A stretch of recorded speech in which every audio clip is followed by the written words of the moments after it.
Hello and welcome back to the MLB DFS Slate Breakdown for July 11th. We're here. We're going to be breaking it down. We have a giant Friday slate to go over. I'm your host, Tyler Wiemann, and come join us at LineStar. We do have a free 7-day trial through the app stores, Android or iOS. Try us out there. Download us.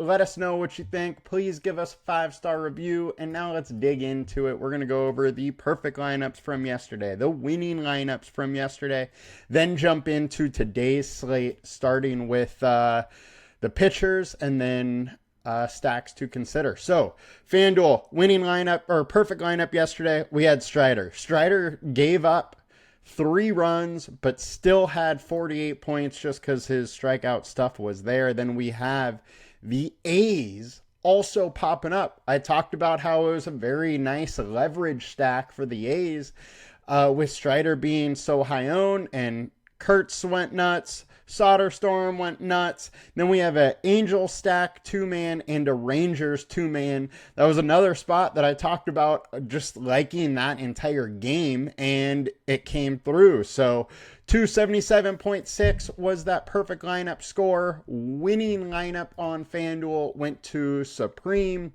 who had Strider. They had a 4-man Texas stack, 3-man Angels, 1 off with Manny Machado.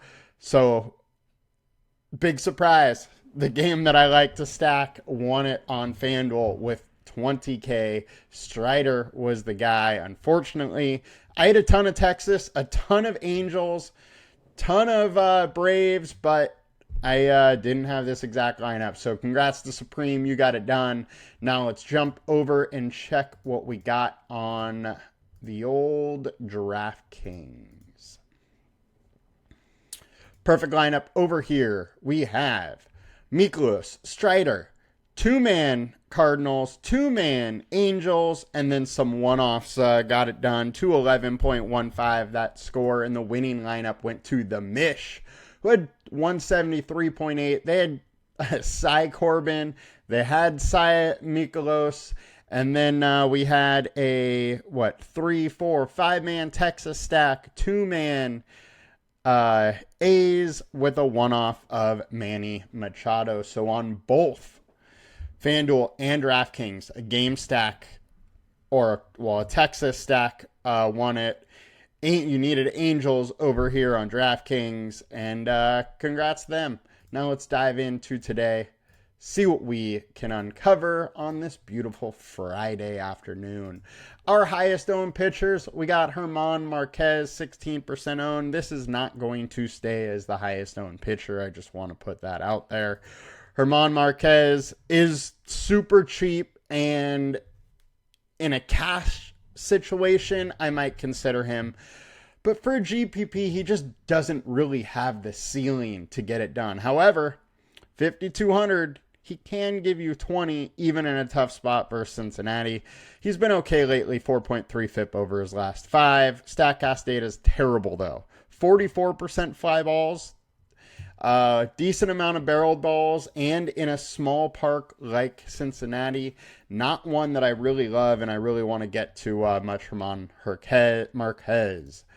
Okay, Joe Ryan, 10K, 15% owned. Him, Skeen, Skubal, all are going to be decent owned here. But Joe Ryan, he's in a good spot. 3.5 FIP over his last 20, but 2.93 over his last 5. K rate in that 28-29%.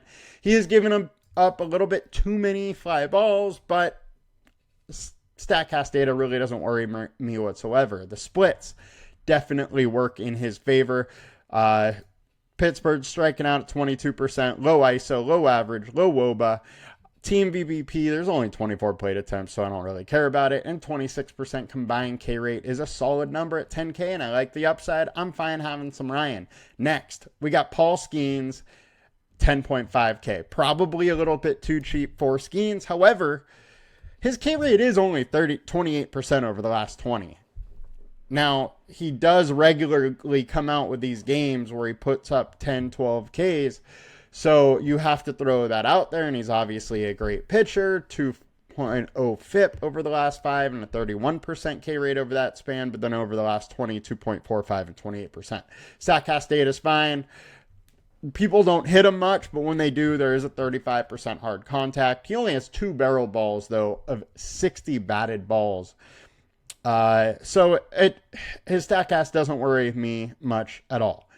Minnesota splits aren't great over the last 20 games. Now, they have been very good over the last 150. They can hit righties well. They've just been struggling at the plate a little bit. Also, Byron Buxton did get banged up a little bit yesterday, so we're not sure if he's going to be in the lineup. If he's out of the lineup, that hurts this offense big time. 26.6% combined K rate. I am a little more interested in Skeens than I am in Joe Ryan. Next, we got Chase Burns, 7,500 versus the Colorado Rockies, our favorite punching bag, or one of them. 4.9 FIP so far in his career with a 30% K rate. I'm absolutely interested in him.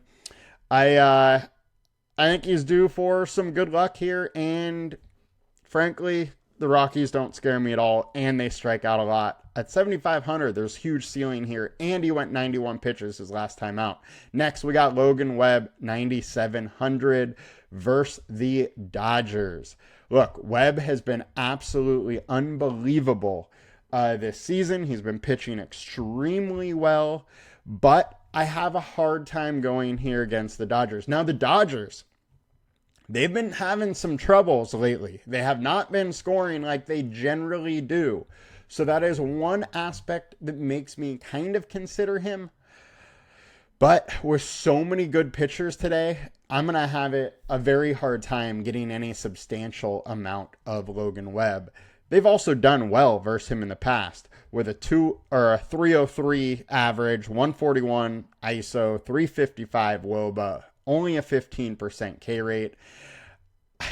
I struggle to get here. I just don't think a 25, 30-point outing is going to happen from him today.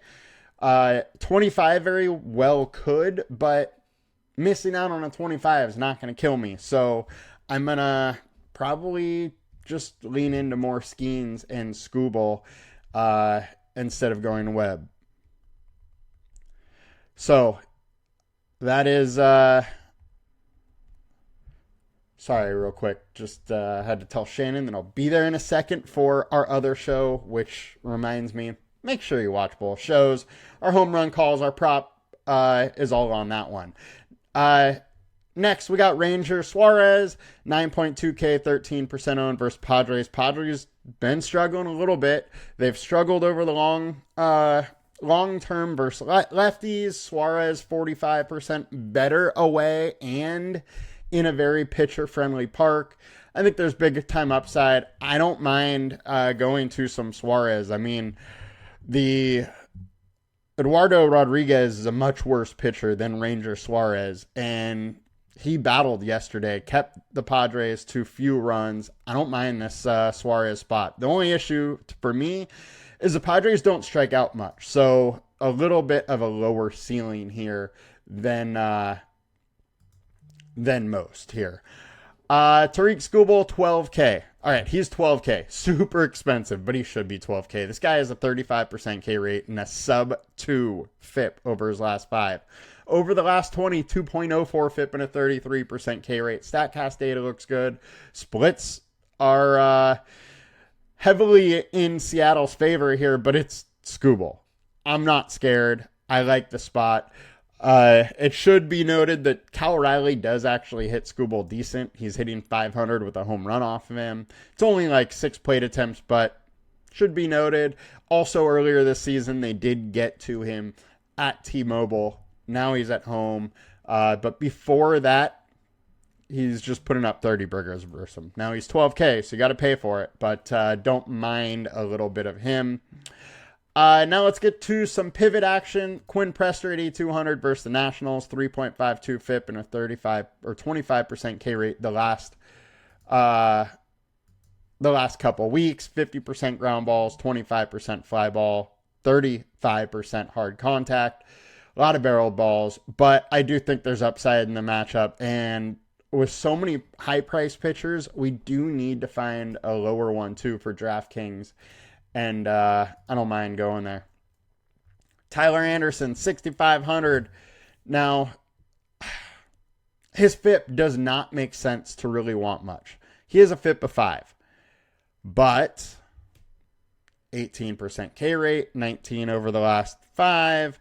He has these games where he puts it together and puts up 24, 26, 27, 21. He can give you mid-20s, and he's 38% more fantasy points at home. I don't mind the spot. BVP data is whatever. Tyler Anderson's just one of those weird pitchers that occasionally will go off as a lefty, and I don't mind this spot. Grant Holmes, I tagged this one more so to talk about him. He's 8,500, been great lately. 3.29 FIP over his last 5, 33% K rate. But he's been way better at home than away. He's away in this matchup, averaging 46 less percent fantasy points while away. Overall, 4.22 FIP over his last 20. I don't mind a little bit, but the away numbers definitely do scare me a little bit here. Next, we got Luis Castillo, 8,700. Went absolutely nuts the last time out. He's been a little bit better lately. FIP of 4.09 over the last 20. StatCast data is a little scary. I don't love facing the Tigers, but we do have a game total of 7. Tigers are heavy favorites, but I think Seattle does warrant a little love here. And last but not least, Ryan Nelson, 7,800 versus the Angels. 3.45 FIP over his last 20, 3.02 over the last 5, and 24% K rate. I think there's some upside. He's been dealing lately, and the Angels are boom bust. 25% K rate. They either hit the ball hard or they get it out or they strike out. So I don't mind leaning into that a little bit at 7,800 and going with some Ryan Nelson and then using the other spot to pay up.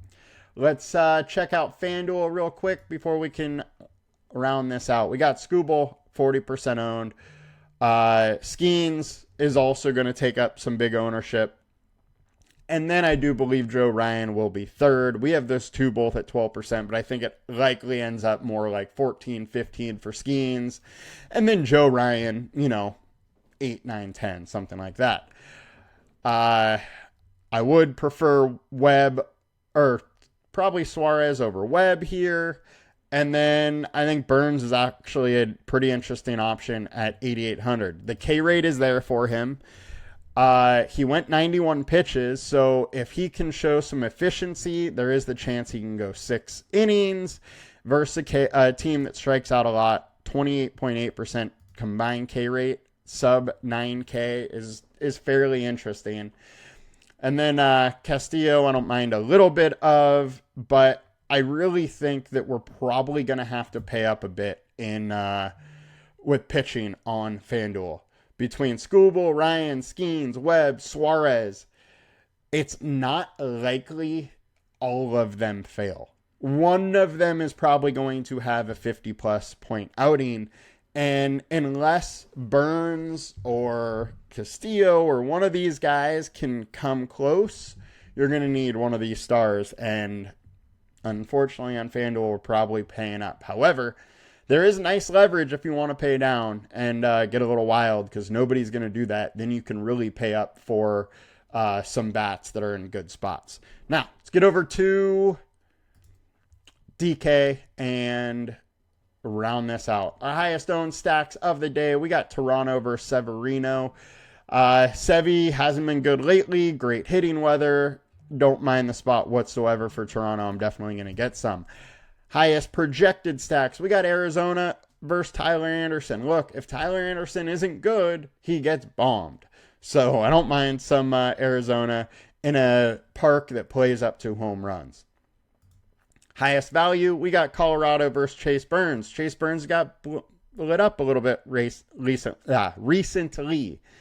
So I don't mind a little bit, but he is a big-time prospect with big-time strikeout stuff, so I'm not going to get much Colorado, but I will get a little bit because of the park and Burns' last couple outings. We got Cubs versus Carlos Rodon. Rodon does give up hard contact and fly balls, which gives us home runs. Don't mind a little bit of Cubs, but I'm not going to go hard on them. Highest leverage, we got Cubs and Boston. Boston versus Rasmussen is very interesting to me as a 5.28 FIP over his last 5, and Boston's been hot, so I like him a little bit. Detroit versus Castillo is just fine. All right, highest implied run total. We got 6.1 with Toronto and 5.3 with Cincinnati. Those are definitely two of my highest or favorite stacks on this slate. I don't think you can look past the Yankees, though, versus Flexen. I think it's a very interesting spot. The splits are solid for him. And then I love the A's versus Scherzer. Scherzer just isn't himself anymore. So I'm going to have some interest there. Milwaukee versus Mitchell Parker. High hard contact, high average exit velocity. Splits are absolutely great for Milwaukee, and the bullpen is terrible. I think Milwaukee makes a lot of sense today. Mets at 4.9. Baltimore, 4.8. They're fine. Arizona, we kind of covered. Boston, KC. I think you got to talk about the Angels against Ryan Nelson just because of the poor bullpen, but don't totally love the spot. And then Tampa at Fenway, where they do hit pretty well. They've been hitting lately, and splits are in their favor. So those are some of my favorite stacks. Definitely interested in Tampa. Definitely interested in Boston and Arizona, Milwaukee, A's, Yankees, Cincinnati, Toronto. You all have a good one. We'll be back more next Friday, as next week is All-Star break, so we will be out for, DFS shows during All-Star break. Hope you guys have a great week. Let's make some money. See you next week. Peace.